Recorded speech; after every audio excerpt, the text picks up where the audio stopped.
7 দিনের ট্রেনিংরা নিরাপত্তা দিয়ে দেবে কি করে? এটা কি সম্ভব? যা এত বড় বড় অফিসার, এত বড় বড় সুপিরিয়র অফিসার যারা ধর্না মঞ্চের পাশে ছিল, তারা তো 7,000 গুন্ডা বাহিনীকে থামতে পারলো না, রোকতে পারলো না। এই 7 দিনের ট্রেনিং মধ্যে কি করতে পারবে তারা, সেটা তো আমিও বুঝতে পারছি না। রাত্রে সাথী, আমার মনে আছে যে যখন রাত দখল করা হয়েছিল, যা প্রোটেস্টার ইন্টারনি ডক্টররা করেছিল, তাহলে টিএমসি একজন বড় নেতা উনি বলেছিলেন আগে নিজের স্বামীকে দখল করো, তার উদয়ন গুহ, তারপরে রাত দখল করবে। তারপরে আমার মনে হচ্ছে এই রাত্রে সাথী বলে তো আসার উচিত ছিল না, একদমই উচিত ছিল না। এরা নিজেরই ডিফেম করে মহিলাদেরকে, নিজেরই মালাইং করে মহিলাদেরকে, আর আবার নিজেরই সেম শব্দকে উলট পুলট করে ইউজ করে নেয়, একদম সরকারি শব্দ বলে। দ্বিতীয় আমার প্রশ্ন আছে कि আজকে সিবিআই পুরো ডিটেলটা আর পুরো ফাইলটা পড়ে আমাদের বিচারপতি যা সর্বোচ্চ ন্যায়পালিকা চিফ জাস্টিস অফ ভারত ছিলেন, উনি বললেন ডিস্টার্বিং ডিটেলস। এই কথাটা উনি ইউজ করলেন, ডিস্টার্বিং ডিটেলস। এই ডিস্টার্বিং যা ডিটেলস আছে সেটা তো কনসার্ন ব্যাপার, সেটা তো মানে আবেগের ব্যাপার, সেটা তো একটা কোয়েশ্চেন মার্ক অন স্টেট গভর্নমেন্টের ব্যাপার। এক তরফ কালকে রাতে দেড় রাতে আমাদের প্রিয় মুখ্যমন্ত্রী ইন্টার্নি 30 জন ডক্টর সঙ্গে দেখা করলেন যারা বাস নিয়ে গিয়েছিল। উনি বললেন কি 99% তোমাদের কথা আমি মেনে নিয়েছি। আর দ্বিতীয় জায়গা সুপিরিয়র অফিসার ওসি টালা, অফিসার ইনচার্জ টালা পরিবার সঙ্গে দেখা করতে যাচ্ছে। অফিসার ইনচার্জ টালা পুলিশ স্টেশন কি মামলায় ধরা পড়েছেন? এই ডক্টর বিটিয়া ব্রুটাল রেপ আর মার্ডারের মামলায় ধরা পড়েছে, প্রমাণ লোপাটে, মানে যা এভিডেন্স ছিল তাকে ট্যাম্পার করার। এই ধরনের ক্রিমিনালকে কে কন্ডোলেন্স করছে আর কে ফ্রেন্ডশিপ করছে, কে ফ্যামিলি ফ্রেন্ডশিপ করাচ্ছে? আমাদের পুলিশ মন্ত্রী তো আমাদের প্রিয় মুখ্যমন্ত্রী আছেন।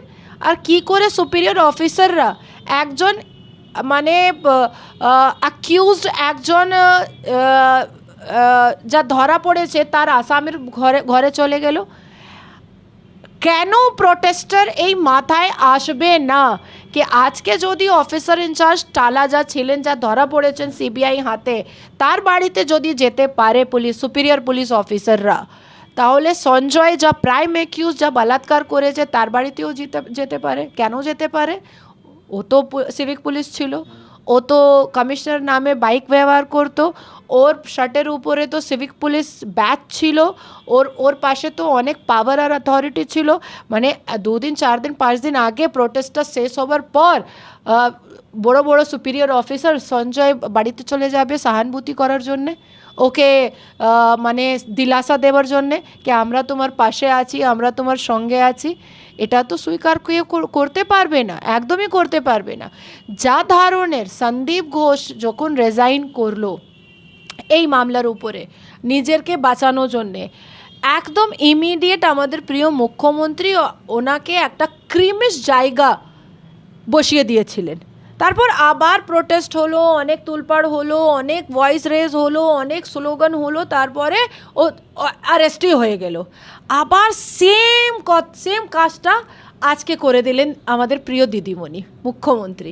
বিনীত গোয়েলকে সরিয়ে উনি আরও ক্রিমিশ জায়গা, আরও বড় পদে উনি বসিয়ে দিলেন। তিরস্কার নয়, পুরস্কার না, তিরস্কার তো হলোই না, পুরস্কার হয়ে গেল।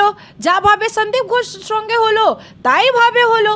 এখন পর্যন্ত আপনি দেখবেন রাজ্য সরকার যা স্বাস্থ্য মন্ত্রালয় আছে, যারা সন্দীপ ঘোষকে সাসপেন্ড করলো অনেক পর, আগেও ধরা পড়ে গেছে তারপরে সাসপেন্ড করলো, কিন্তু সাসপেনশন লেটারে কি মামলায় ওকে সাসপেন্ড করা হয়েছে সেটা কিছুই লেখা নেই। তার মতনই বিনীত গোয়েলকে কেন ট্রান্সফার করা হচ্ছে, কি কেসের মামলায় ট্রান্সফার করা হচ্ছে সেটাও লেখা নেই। এই যা সিনারিও আমাদের প্রিয় মুখ্যমন্ত্রী সেট করছেন, সেটা আমার মনে হচ্ছে প্রোটেস্টার কখনো স্বীকার করতে পারবে না, ইন্টার্নি কখনো স্বীকার করতে পারবে না। এক জায়গায় উনি বলছেন কি 100 কোটি টাকা আমি ফান্ড করব আর বাথরুম বানিয়ে দেব, লেডিস রুম বানিয়ে দেব, বেসিন বানিয়ে দেব, অমুক করে দেব, তমুক করে দেব। তাহলে আপনি আগে কেন করলেন না? আগে কেন করলেন না? চোর পালালে বুদ্ধি বাড়ে। চোর পালালে বুদ্ধি বাড়ে।